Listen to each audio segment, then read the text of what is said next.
All right, now that we are well equipped with the toys that we need to handle errors, we go back to our original workflow and we want to see how we can change the flow so when it hits the line that causes error, it can send an email and report the error. So we go back to our flow designer. I click on my flows and you will see the list of all the flows that you have. We go back to our error handling and then we go to edit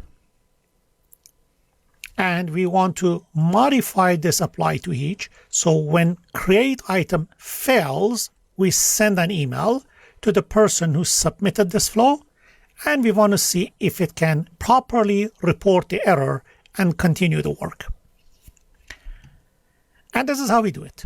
I click on add an action here and I just say send email.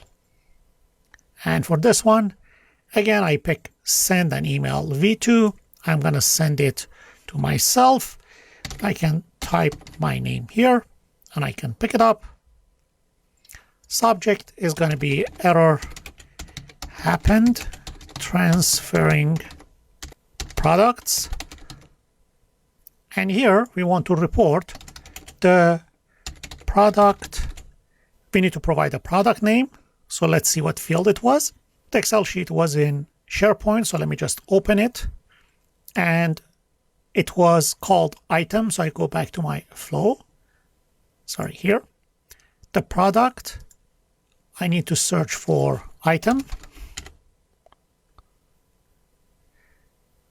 So under body value item is what we're looking for from the Excel sheet, and we're good to go.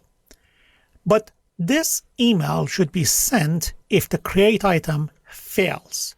So I go back here, and now I pick a configure run after, and I say run this send email only if create item fails. So if it succeeds, it doesn't send email. If it fails, it sends email, and that's it. And it continues with the next iteration of the apply to each. Let's save it and give it a shot. I go back to my mailbox first, Outlook, open a new tab. So this is my mailbox. I go back to my let me just delete these two dummy emails for today. So everything else that comes from today is going to be related to this flow. I go back to my flow now. And before I run this, I need to check and make sure the items are not in the list that I want to insert them to again. So remember the list that we had was products list demo. So I go back to my SharePoint. And inside SharePoint, I click on products list demo.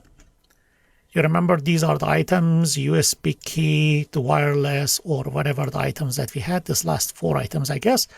Let me just get rid of them. I click on delete, delete. And let me just double check. Yeah, it starts from USB key. All these items will be fresh items added to this SharePoint list.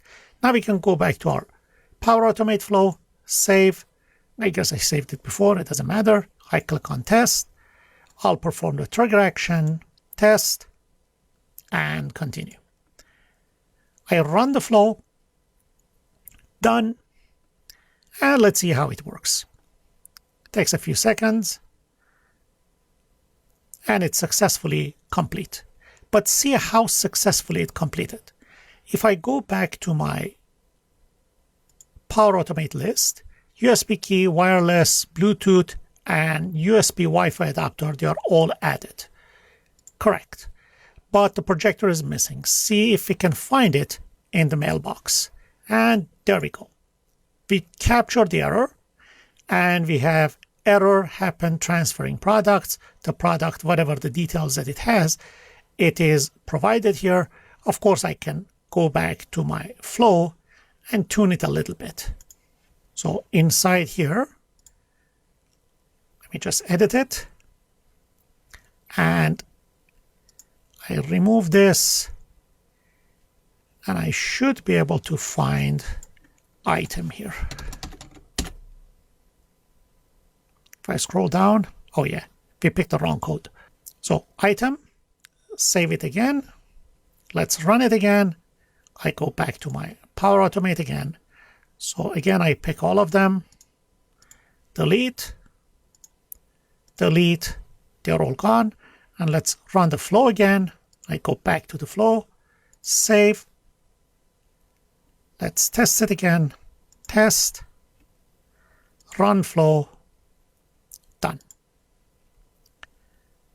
So again, a few seconds, and the job is going to be complete. Successfully completed. And if I go back to my mailbox, this time I see kind of cleaner email. And of course, if I go back to my SharePoint, you see the products are there.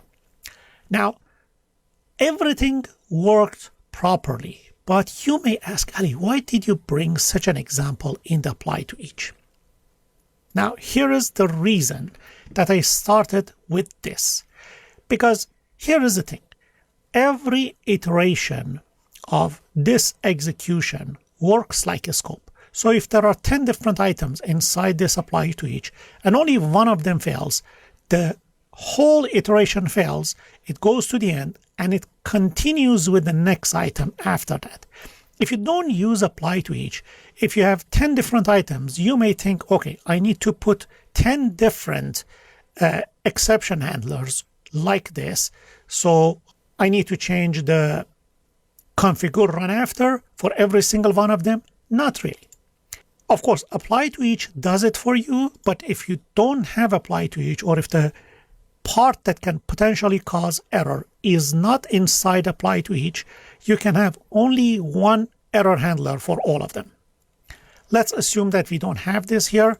I can add a new step, and this one is going to be scope.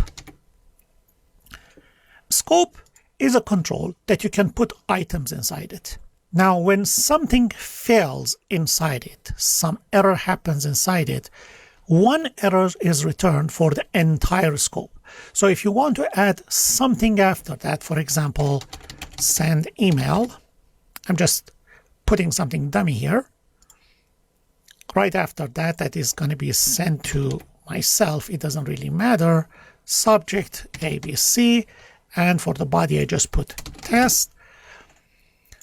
For this one, when I put the configure run after, I can refer it to the scope. So I say, if the scope has failed, send this email, which means whatever you put inside this scope is going to be checked. If there is a failure, the scope fails, and one email is sent out regardless of whatever happens here, which makes the job a whole lot easier. So basically, if you have 2 different things that you expect an error may happen, you include all of them inside the scope, and if any one of them fails, you can just do something that covers up for those errors or notify someone, or still the job can continue without failing the entire error. And adding actions inside the scope is exactly as simple as that. You can just pick up actions and add them here. For example, set variable, you can pick it up and add it here. With one limitation, you cannot create a variable inside the scope. So if there is a variable that you want to play with it inside the scope, you have to define variable outside the scope. So keep it in mind.